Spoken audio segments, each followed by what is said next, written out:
Thank you for joining us today, both here in person as well as those of you that are joining us virtually.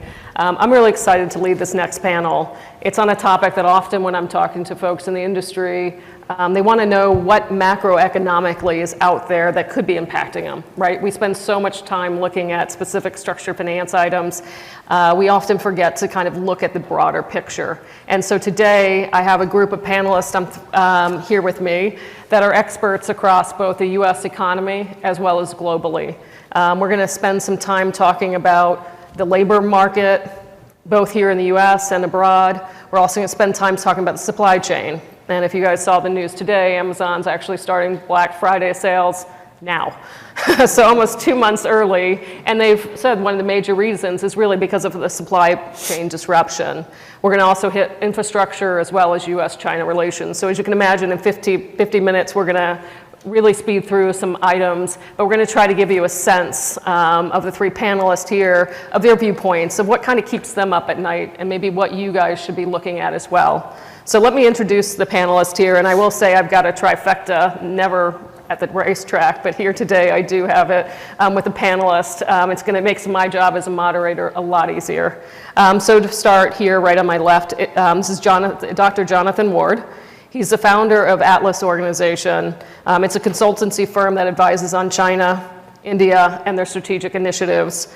He's written a book that after today, you can actually get a copy of his book and speak with the Dr. Ward about that. He's done extensive engagements with government entities as well as with corporate entities. He's advised the Pentagon on all items strategic, all the way down to military and nuclear policies. You'll hear today, he's got a pretty strong view about China and the US's strategy with China, and we'll spend some time talking about that. He has a Doctor of Philosophy at Oxford University, specializing in China and India relations. He speaks Russian, Chinese, Spanish, and Arabic. And he's often a frequent guest on CNBC and Fox Business. Thank you, Jonathan, for joining us today. Next to Jonathan, we have a guest who knows a lot about survival. He goes by Spider Marks. His formal name is Major General James Mark. If you get a chance, ask him how he came up with the nickname Spider.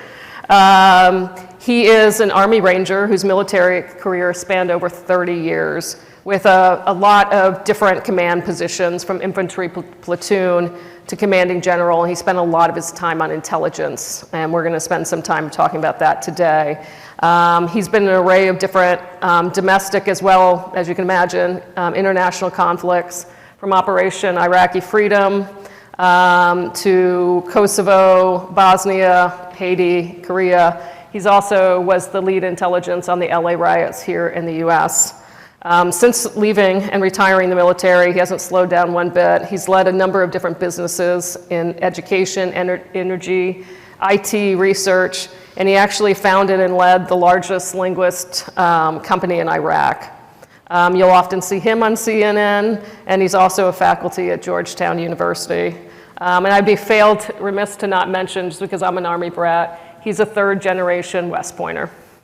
And then last, but certainly not least, I think you guys may know Beth Ann. She certainly has been recognized by the Wall Street Journal as one of the most accurate forecasters in the US economy.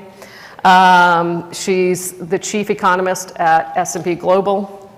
She's got degrees from Wharton School, from Yale University, Columbia University. She is often as well sought out to speak about those forecasts across the industry. And I'd be remiss to not mention that she recently joined the SFA board, and we're thrilled to have her and her education there. So let's jump right in and chat about our topics today. So to start out, Beth Ann, if you can kind of set the stage. COVID clearly put the economy on a roller coaster ride. We've seen some recovery in the past year, but the labor market still remains in flux. We see that we have 10 million job openings, however, and we have 5.2% unemployment, but there seems to be this imbalance of supply and demand when it comes to labor market. Can you kind of give us your assessment of the labor market today and its impact on our recovery as a nation?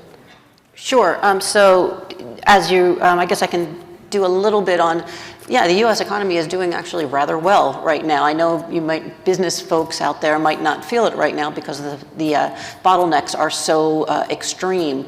But we're expecting for 2021, we're looking at a growth rate of about 5.7, which to put in year terms, that's a 37-year high. It's pretty robust. What you did point to, Christy, is something of that pain that people are feeling. It's also in some ways good news as well. And why is that? Because what's driving these bottlenecks right now is because of the so-called reopening effect. People have basically are no longer quarantined across the United States and many parts of the world as well, and have gotten out. They're also sitting on a lot of cash because they didn't spend a lot during quarantine, and also was helped by money from the stimulus packages as well. So in that sense, demand is incredibly hot, and it's outpaced supply. That's also in products. We can talk about that at another time, but it's being felt right now in the jobs market. So when we look at the jobs market, you mentioned, job openings are at record highs. That's not just with the BLS, other data show that as well. But yet we still have people unemployed. So there's an argument about why this is the case. Why is there a mismatch? Businesses have argued, and I think there is some truth to this as well, which is the extended benefits that were put in place, the unemployment benefits that were put in place, gave those unemployed workers a disincentive to take the job. Why not stay here, collect the benefits? Because those benefits were pretty nice, and actually some say that it kind of translates to about $15 an hour, which is a lot higher than minimum wage. So that's one factor that's at play, but I don't think that's the whole story. I think there's other factors that are at play. One is childcare. Many of you probably have children who were in school. When we went through the pandemic, schools were closed. Or in-person school was closed. People had to do Zoom. Some parents had to stay home, often the mother, but not always. That was another factor that kept people out of the workforce. So that's why the labor participation rate dropped even further from its 40-year low already. That's another factor. Then we have the location mismatch. People left the crowded cities, went somewhere else, and that means the jobs that they had before, well, they're not there to take them as well. So what we're expecting at this point in time is we do expect to see some of these bottlenecks in the jobs market start to improve, probably throughout through this year. We think that the entitlement benefits have expired. The extended benefits have expired as of September. So those people who relied on that have to come back and look for jobs. Second, most schools are open, so that means those parents can then go look for a job as well. So we do expect to see some of those bottlenecks improve. The location mismatch is a little bit of an issue that's going to slow it down. So I suspect that probably we're not going to see a full-scale improvement until probably early next year. I wanted to add one more thing. You said the impact, just to give you a sense of the cost of this on the economy. We had a forecast in the second quarter, so this is before the Delta variant, which also slowed growth. In the second quarter, we had a forecast at about 11% increase in GDP, annualized. It came in at 6%. Most of that was because of supply chains. Not very little other reasons as well, to give you a sense of how big. So I'll stop there. Perfect, thank you. And then picking off on just that point about supply chain, we've really, as an economy, have really focused on keeping inventory lean, costs down, and I think part of this job shortage that we talked about and labor shortage, but no question, the global pandemic, the US-China trade wars have all affected the supply chain. And I think as we're sitting here today, one of the things that, Spider, you had written an op-ed, actually at the beginning of March of 2020. And you stated, the strategic significance of the United States' emerging energy dominance is difficult to overstate. Growth in both traditional and renewable energy production enables us to rely on foreign trading partners to insulate ourselves from global price and supply volatility and advance our global geopolitical goals. Simultaneously, however, our nation has grown weaker, almost anemic, regarding strategic supply chains. So you made this statement a week before WHO announced it was a global pandemic. How do you think do you think now, today, industry and political leaders are really focused on the supply chain risk? And how are we doing to address that? And what do you think we should be focused on as a nation in order to shore that up? Thanks, Christy. I would say politicians aren't looking at anything other than self-interest. Fair enough. In terms of self-interest, this is the most comfortable chair I think I've ever sat in. So if I seem disinterested, it's because this is wonderful. It is. Yeah, the challenge we have, the challenge we have with our supply chain is quite obvious, isn't it? If we're willing to pay more, then we will probably have fewer supply chain issues. If we want to pay more for our iPhones, we can probably build those things here and have less reliance on others. So there, all of these mixes really come into play. The thing that, if you want to address a supply chain issue, you can talk to a military guy. The good thing about the United States of America is we haven't had many home games in the military standpoint, have we? So we've got to go places to engage. Military folks understand the interoperability and interdependence of all the different elements involved in supply chain. One thing a military guy does not look at, for the most part, is the cost associated with all of that. Because the standard against which we are judged is a readiness standard. And the readiness standard that you as a taxpayer often will say, I will do what is necessary in order to achieve this desired end state. Because the military that you signed up for is a military that has to be prepared to fight tonight, not tomorrow, or let's try to get our act together. And we can talk about some of this stuff, but the supply chain issues, I don't think are ever going to be, we will not self-correct as a result of the pain from the pandemic. We simply won't. It's recidivist behavior, right? We're going to go back to doing what we've always done. Do you know 85% of the pharmaceuticals that go into the arms of our young men and women who serve come from China? And we know that. I mean, we do that. We buy that. Can we afford to continue to do that? Well, until we can't afford to do it, I think we're going to. So I don't think, I'm confident that we have not learned the lessons that will be enduring as a result of this pandemic, because we can open those channels back up, yet we haven't created the concomitant trust necessary in order to do that. So we have a number of issues that are at play here, and I don't think we have the political strength to address them in a fulsome way, because I don't think you are willing to pay money. I don't know that I'm willing to pay the depth required, to go into the depth necessary to meet those expectations. Look, these are all first world problems, but we need to address them very, very aggressively, because we're going to find ourselves in a similar situation moving forward. I can walk through a number of scenarios with you, and I can do that at a later time, where legitimately we will put ourselves at risk because of this dependence that we have on these very exposed and very long supply lines. Thank you. Jonathan, Dr. Ward, if we could turn to you. You've been very vocal in your concern about Washington politicians who want to believe that somehow a rising China is going to integrate itself nicely into the Western economy. You've warned that they're really looking out for their own interest here. Clearly, the pandemic has brought up a lot of different things when it comes to China. What do you following up on Spider's comments, what would you say that folks should be watching out for? And how should they look at as they're looking at investing in China or divesting from China? Thank you, Christy. Yeah. I think what really matters here is for people to have especially in the business and finance community, because Washington has already gone through the process of realizing that 30 years of engagement strategy towards China has essentially failed. I think people understand that now.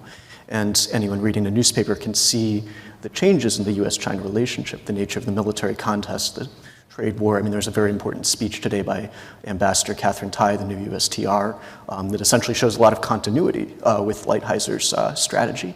And the fact that the US-China relationship has changed massively, and rightly so. And as the author of a book called China's Vision of Victory, which laid out the grand strategy, the actual long-term program, the goals and global objectives of the People's Republic of China, And it was a book that was recently credited by Neil Ferguson as one of 2 books that furnished the Trump administration with a more compelling rationale for its new and more combative policy towards China. It's good to see essentially Washington adjust to all of this, and it's done a fantastic job, I think, in both parties. It's very bipartisan. It's continued from the Trump administration to the Biden administration, and we're really on a new page now. But I don't believe yet that the finance community and the business community have really gotten the memo on U.S.-China relations, and that's my concern. Because at the end of the day, what this is going to be is a massive change in geopolitics, the likes of which we haven't seen in a generation. It may be on the scale of the first Cold War. It will be something that's a contest across diplomatic lines, economic, military, technological, you name it. Pretty much everything is going to be in flux in essentially a contest for how power works in the 21st century. And really what matters a great deal here is that while there is a high risk of military conflict, and China has carried out what General H.R. McMaster has called the largest peacetime buildup of military power, he said, I believe, in human history. So we're dealing with that. But on the other hand, there's going to be a battle for the world economy. Who really is fundamentally the center of gravity in the global economy? And the United States has to win this. We cannot go forward in a world in which China surpasses the United States or becomes an ever deeper center of gravity. And I don't believe that that's really been fully understood in the business community. And you see that tension between business and national security playing out constantly here. So having a clear sense of what the priors are, a clear sense of what's at stake, why this actually matters, and ultimately there will need to be a U.S. sort of theory of economic victory in this contest with China. And I think that involves a short list of important things. I mean, we're going to have to rebuild our industrial base. We're going to have to secure our supply chains. We're going to have deeper public-private partnerships in strategic industries. We're going to have to make sure that the key industries and technologies of the 21st century are not dominated by the People's Republic of China, and that is really, they're the ones the Communist Party has called that sort of game, and with their industrial policies, with the intellectual property theft and the industries and tech that they've targeted and been very successful in many ways in replicating. We're going to have to make sure that that doesn't succeed in the long run. So I think you're going to see a very different way of doing business going forward, because business and geopolitics are going to be more linked than at any time. Probably since the Second World War, because in the Cold War, we didn't have to think about this. We didn't have an economic relationship with the USSR. We weren't worried about them becoming a dominant piece of the global economy. So I do think for the business sector, it's a matter of reducing risk, reducing exposure, and starting to get in line with a U.S. and much broader than the U.S., because we have many friends and allies that also will depend on us coming together to win this contest. I mean, getting on the right side of history here, I think, is going to be very important, and I think that will lead to success. And I think those that die hard in the China market will experience a lot of pain, and we've already seen that. These events are adding up, even just this year. So I'm glad that that's leading to, I think, a new attention to the subject. I was just going to add to that when you were talking about the economic costs. One of the things that we had been saying for some time, focusing on the U.S.-China trade war dispute, whatever you'd like to call it, we had been saying, and Jonathan, I'm sure you're very well aware of this, is that it wasn't about goods. We put a lot of we put tariffs, and the tariffs are still on China goods, as well as China put tariffs on our goods as well. But the fight was not about tariffs; it was about services, and particularly technological services. If the United States, everyone knows the United States has a very large trade deficit, but that trade deficit is in goods. We actually have a very large trade surplus in services, and particularly digitally deliverable services. That makes up over half of our total U.S. service surplus, and it makes up about 1/4 of total trade that the U.S. does, meaning the exports that we do. When we talk about digitally deliverable services, we're talking about intellectual property. That's one of the big issues, the fight with China on that. Another fight would also be intellectual property, subsidiaries, other things that the fight is all about. And so it's interesting, Jonathan, that you mentioned that. Can we, am I breaking protocol if we? Nope. Jump on in. Chat. In my world, tactically, I was all about breaking things, but strategically, it's all about building things. And when we look at our competition with China, Jonathan, there are clear lines where we must compete.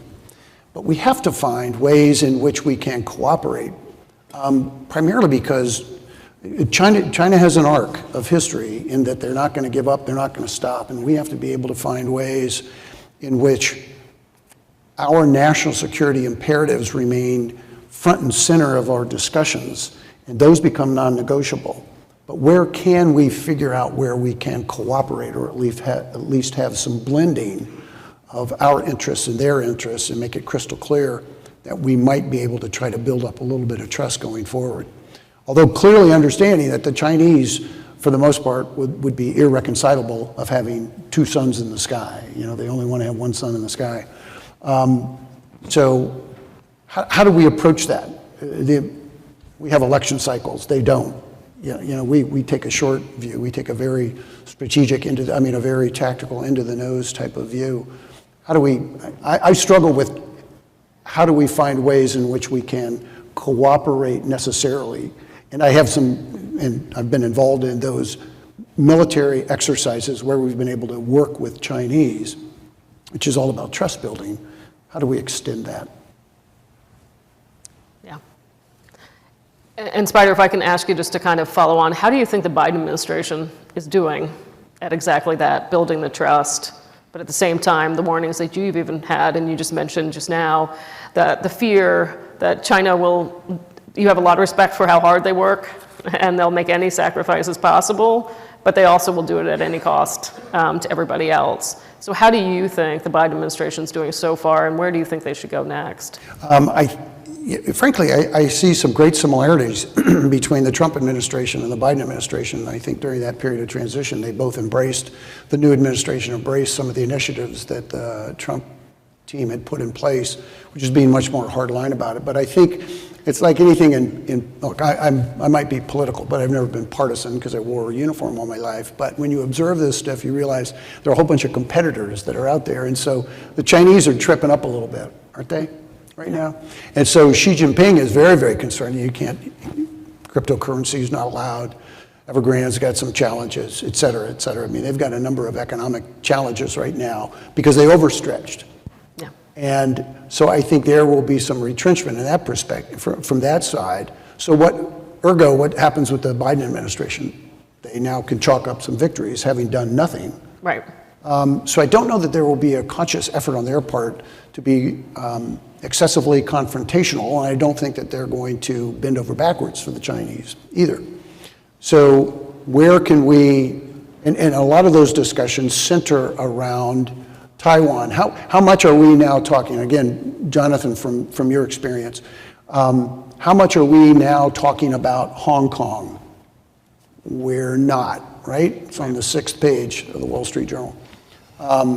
Yet there are some legitimate concerns about Taiwan and whether China would be aggressive against Taiwan. Military guy, that would be very, very difficult for them to do that. The leading indicators would be such that we could galvanize what we need to do to make sure the Taiwanese know that we're still there for them. Taiwan Relations Act allows us to support that, although there's some ambiguity in it. But my view is that this is moving in a direction where this administration will probably have some initial victories because the Chinese are going to have, and they're going through some immediate challenges. So Jonathan, can you kind of tie back together, we were talking about supply chain, and China is the world's largest exporter. What's the current state of play with China, and then how that play back to the risk here in the US on the supply chain? Right, I mean, I think this is one of the first things the Biden administration has prioritized. They had the 100-day White House supply chain review. It focused on critical minerals, batteries, pharma. And this is very important because I think we've learned the lesson of the pandemic, that you can't have your critical supply chains tied into an adversary state. And we're already at a point where it's pretty, I think, widely understood that this is a difficult competition. I mean, it's been declared a systemic rival by Europe, an adversary by the US government. I mean, I think the real challenge here is how do you win this contest? Not, stability within the contest is going to be, it's the Communist Party of China that sent over 140 military aircraft into the Taiwan ADIZ in the past 4 days, including nuclear-capable bombers. It's the CCP that killed Indian soldiers in the Himalayas last summer that took Hong Kong over and has, crushed the sort of protest movements there that's carrying out a genocide in Xinjiang that's been acknowledged by both State Departments and is, and you have Xi Jinping calling on a regular basis to prepare to fight and win wars. So these sorts of issues are I think, what is driving the contest. And now the US response is a matter of responding to that. And we're going to need a longer term view. We're going to need a sort of at least a 10-year and then another 10-year sort of approach to, I think, rebuilding a world economy that has a lot less to do with China. And that's going to be the big sort of unthinkable right now. Can you even do that? Catherine Tai today made a really wonderful point about the importance of rebuilding manufacturing and the need for manufacturing in the US and the fact that making things is so important and that a lot of people regard that as passé. And I think, adding my own 2 cents to that, I mean, as US industry has sought to move up the value chain and let go of all these key industries, you're watching consolidation in the Chinese shipbuilding sector. I mean, the purchase of Maersk's container line by China, essentially. I mean, you're watching rail, where they've taken that from essentially Japanese IP and sent that around the world now, and the consolidation of the basic fundamental industries that we don't do as well anymore is going to have to change. You're going to have an America that is a manufacturing powerhouse, or at least a North America that has secure supply chains. All that's going to be advanced stuff and advanced industries, but really having a vision for the U.S. By 2030 for where we go, what we do, what can be passed from one administration to the next, so that we're constantly succeeding. And I think that's the fortunate thing here now, is that we're seeing that already happen, despite very tough, sort of nasty political climate in America. And then the fact that the allies are doing this too. I mean, all around the world, you have countries that are revising their views of China. And I say this as somebody who did a doctorate in China-India relations at Oxford. So I was an American Asia specialist living at the edge of Europe. And I'd go to, meet with NATO officers, British defense. I mean, people have gone a long way in Europe on these issues with AUKUS. I mean, this is very important.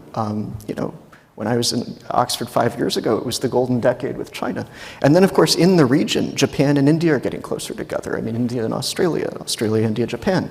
You just had a Japanese Maritime Self-Defense Force, this weekend exercising with the US Navy, with the UK, with Canada, New Zealand, major naval exercises. You add to that Malabar, where the Quad, which we're all starting to hear about, India, Australia, Japan, America, exercising every year. We're becoming more interoperable in the Pacific. And in the meantime, in Washington, I think people are taking Taiwan very, very seriously. I mean, there's an increasingly credible reason to say that, that this is a threat. I think, the Pentagon is focused on that. And let's just take a word from the Communist Party itself. Why not?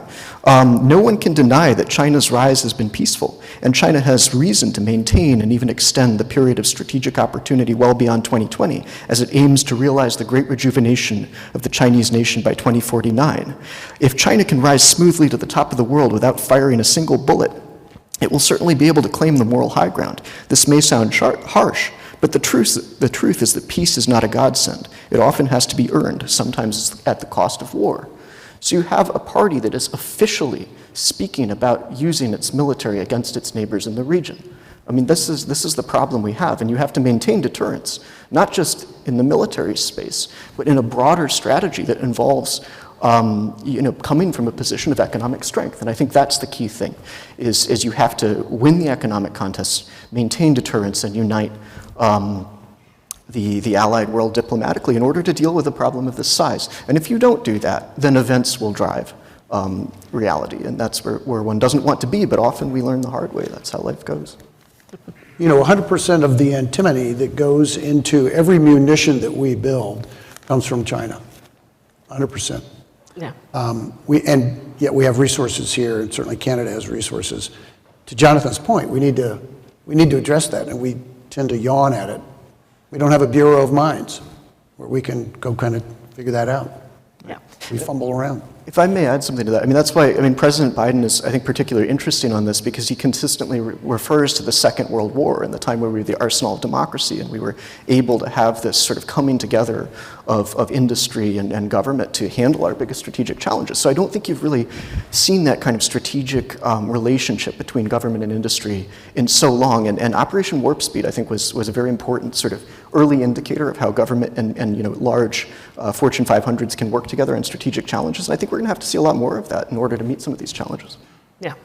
And I guess turning to Beth Ann, to you, on that point, where do you see the biggest risk in the U.S. When it comes to supply chain And how does it tie back to China or other countries where we get our supplies from?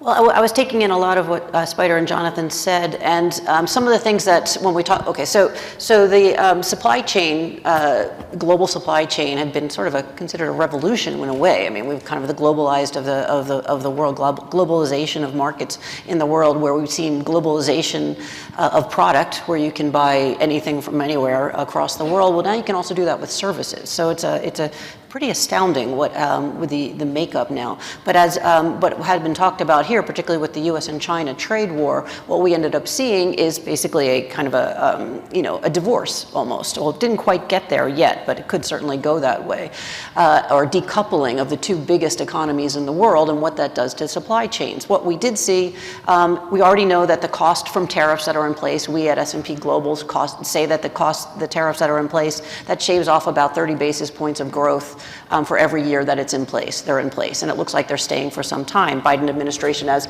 Spider had said, plans to keep, has decided to keep the tariffs in place that the Trump administration put in play. But the other non-tariff barriers are even more damaging. But also effective, I guess you could say, but more damaging in terms of the cost. When you think about non-tariff barriers, that's talking about the regulations that both China and the U.S., particularly China, is instilling on U.S. businesses that conduct business in China.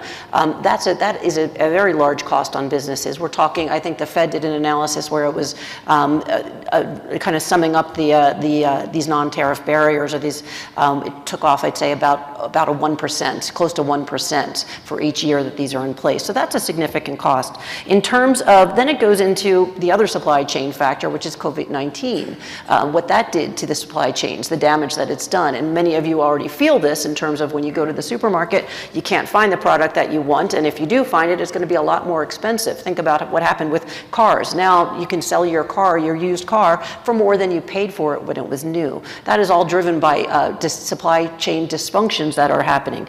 And one of the things that I wanted to point out, so indeed, ultimately, is that inflation that we're seeing right now. Part of it was tied to tariffs, and part of it was tied to non-tariff barriers that put costs on, or taxes on the products that we buy. But the other cost, the other tax, is also tied to these disruptions based on COVID-19. And this kind of reminds me, and for those of you who study economics, Spider had mentioned this, talking about some of the issues in terms of when we rely on one source abroad, what the damage can be and the cost that we have when that source is somehow hurt. Think about what now is happening with semiconductors, whereas we're relying on one country for the most part. Most of semiconductors come from Taiwan, and so the cost when they have disruptions, well, we don't have a new supply.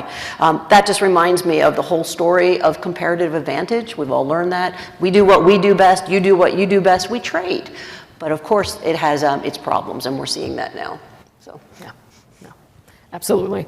So let's turn to infrastructure just real quick, since obviously it's in the news with the administration trying to come up with a bill here.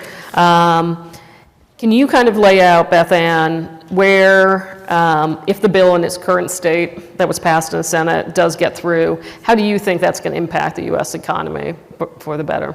Yeah, so I have been tracking, my team has been looking at infrastructure for some time, and so how I take it and how I look at infrastructure, I see it as the grease that keeps the economy moving along. We see it as an investment, not necessarily a cost, if done wisely.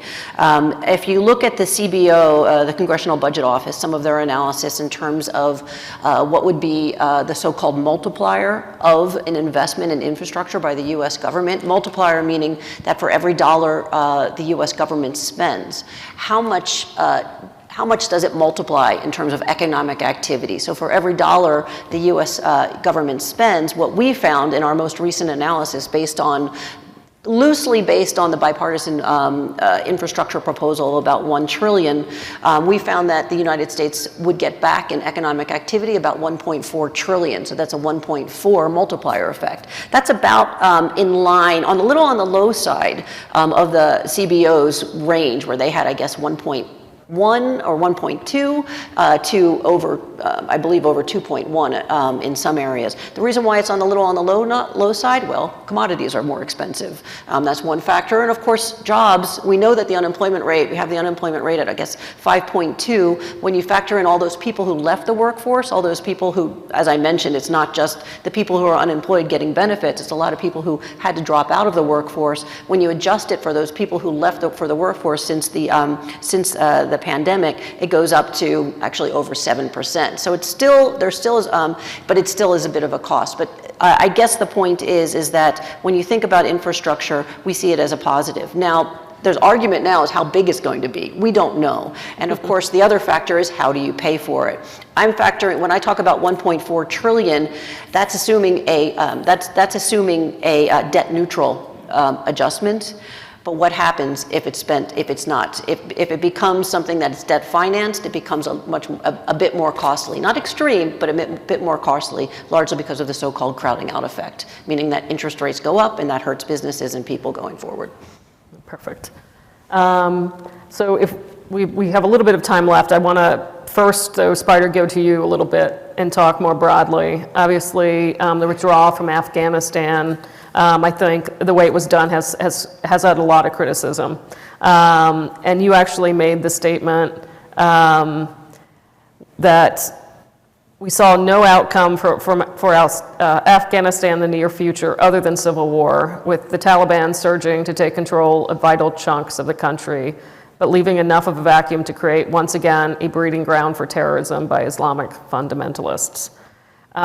If we look back 20 years ago, when the U.S. war in Afghanistan started, where do you think we are today? It sounds like you might think that we haven't advanced at all, or have we actually gone backwards as far as our country and its protections against terrorism?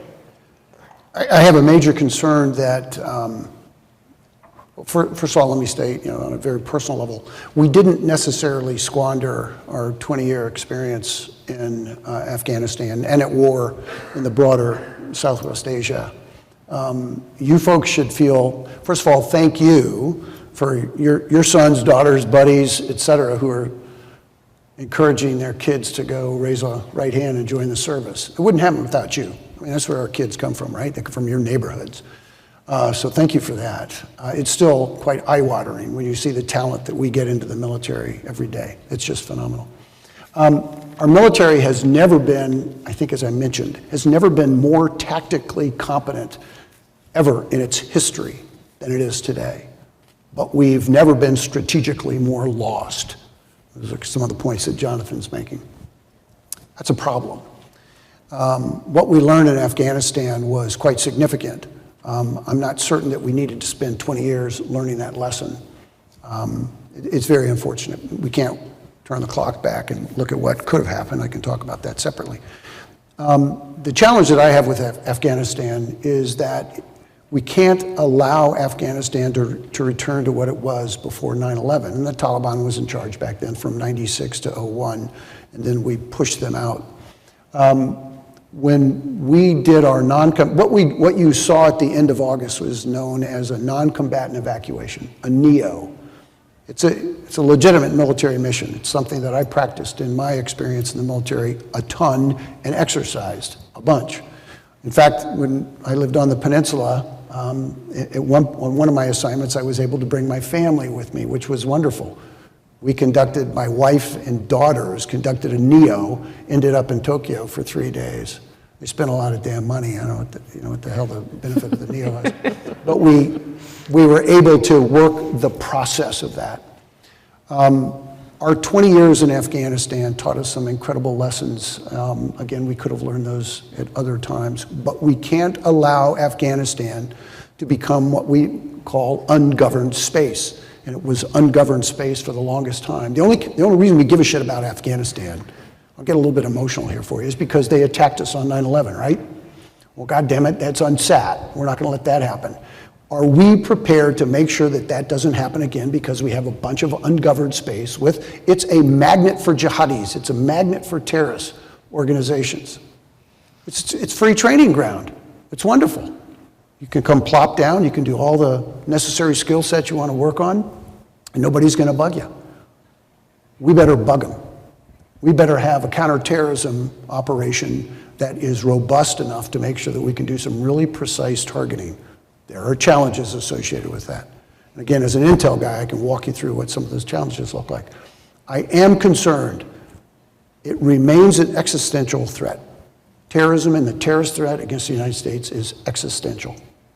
And it's not just because it's overseas, it's because it's in the United States as well. We allow some of these processes to take place. God bless our liberties, but don't be cautious of our liberties, but understand the cost of those liberties. And that's vigilance. So we have to be very aggressive. Afghanistan, I don't think we're back where we were. We have a far more talented military today than we did back then. So thank you for that. Just got to get our strategic act together. That's my view. Yeah. And obviously, thank you for your service to General Marks. Oh, thanks. Thank you. My honor.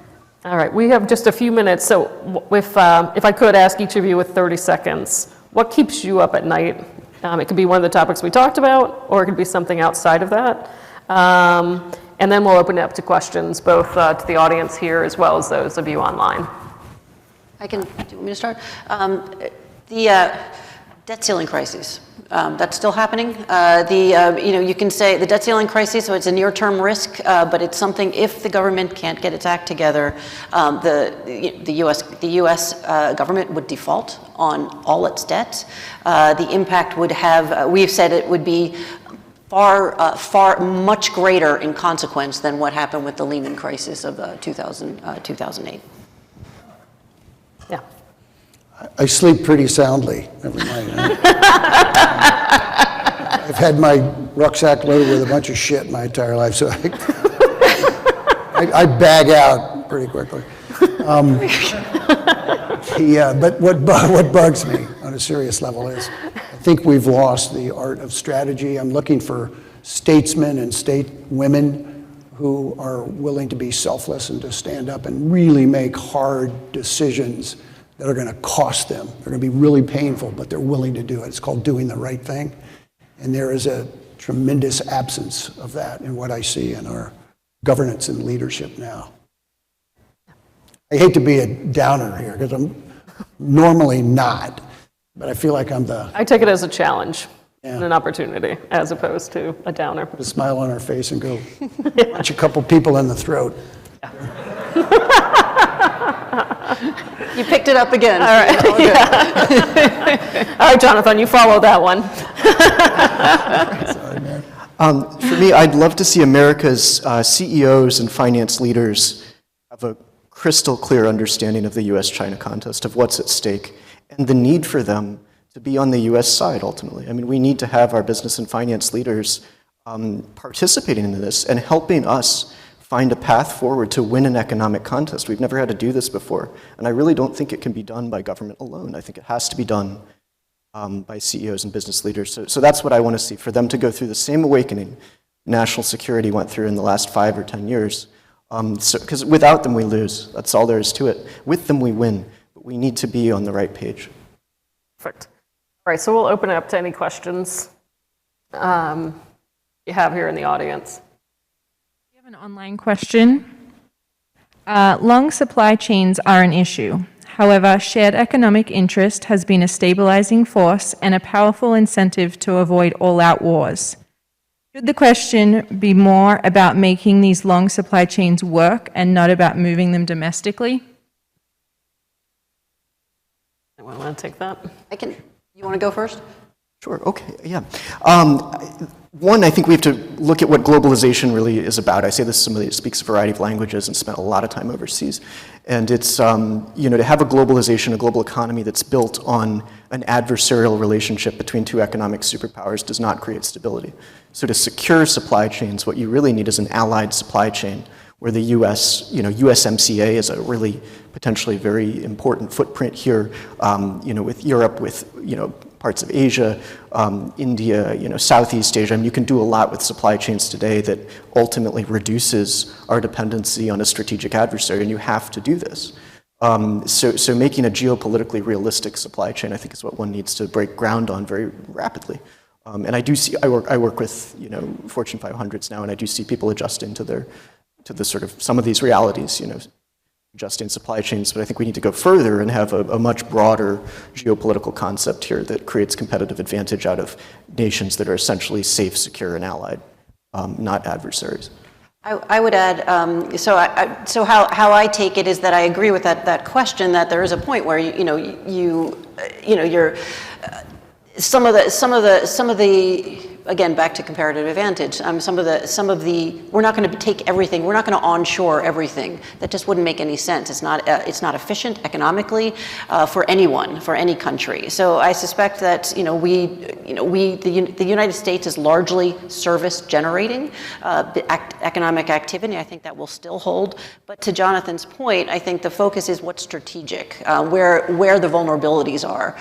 With China, in terms of I'm only focused on the economic vulnerabilities. Where we see challenges is going to be on China's model. China's economic model has left many foreign companies at a disadvantage. Again, I mentioned intellectual property protection, which has not been the case in China.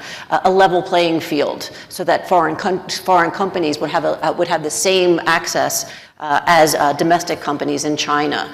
These are things that are structural issues that the U.S. government, and I believe I agree with Jonathan, to keep in partnership with U.S. companies to have an impact on change in China. For the United States at this point in time, we did take, the Biden administration did carry over a significant amount of what the Trump administration put in place, which is a good thing. Now the angle is to focus on these structural issues, and with a kind of a more alliance with like-minded countries, there could be some change. So to that point, structural issues are all about trust building measures. Yeah. Right? And interdependence is based on trust. And so having supply chains within global supply chains where you can trust and you can depend on others is a really good thing.